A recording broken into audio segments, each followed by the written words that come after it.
ஒரு ஊர்ல ஒரு ராஜா இருந்தாரு. அவருக்கு அழகான ஒரு இளவரசியும் இருந்தா. அவளுக்கு தான் ஒரு இளவரசின்ற கர்வம் அதிகமா இருந்துச்சு.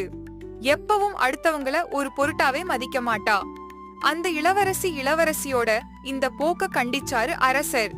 எப்போதும் அடுத்தவங்கள மதிக்கணும்னு இளவரசிக்கு அறிவுரை சொல்லிக்கிட்டே இருப்பாரு. அரசரை ஒரு நாள் இளவரசிக்கு ஒரு தங்க பந்த விளையாட கொடுத்தாரு.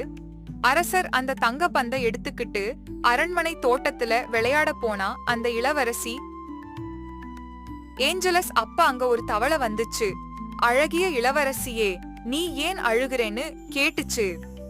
அந்த தவளை தன்னோட தங்க பந்த தொலைச்ச கதைய சொன்ன இளவரசி அதை எடுத்து கொடுக்க சொல்லி கேட்டா.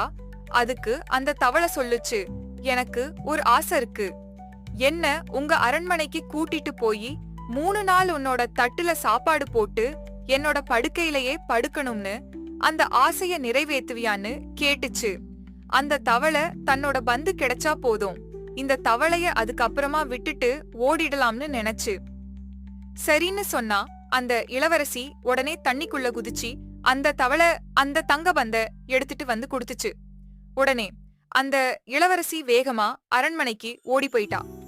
மறுநாள் அரசர் கூட உட்கார்ந்து சாப்பிட்டுக்கிட்டு இருந்தா அந்த இளவரசி. அப்ப அந்த தவளை அங்க வந்துச்சு. தான் ஏமாத்தப்பட்டத அரசருக்கு சொல்லி அழுதுச்சு. தவளை, நாம் அரச பரம்பரை, நாம எப்பவும் சொல்ல எப்பவும் காப்பாத்தணும், என்ன சொன்னாலும் நீ செஞ்சது தப்பு. அந்த தவளைக்கு செஞ்ச சத்தியத்தை காப்பாத்துன்னு சொன்னாரு. அரசர் சொன்ன மாதிரியே அந்த தவளைய தன்னோட தட்டிலேயே சாப்பிட வச்சா. அந்த இளவரசி அடுத்ததா இளவரசியோட படுக்கையிலேயே படுத்து தூங்குச்சு. அந்த தவளை வெறுப்போட தன் தந்தை சொன்னதை செஞ்சா. அந்த இளவரசி 3 நாளைக்கு அப்புறமா காலையில எந்திரிச்சு பாக்குறப்ப அந்த தவளை ஒரு அழகிய இளவரசரா மாறி இருந்துச்சு. இளவரசியே, என்னோட சாபத்தினால இப்படி தவளையா இருந்தேன். நீ என்ன ஏமாத்தினாலும் என்ன காப்பாத்தினது நீயும் உங்க அப்பாவும். உன்னோட அப்பாவோட நேர்மைய நீயும் கடைபிடிக்கணும்னு சொன்னான்.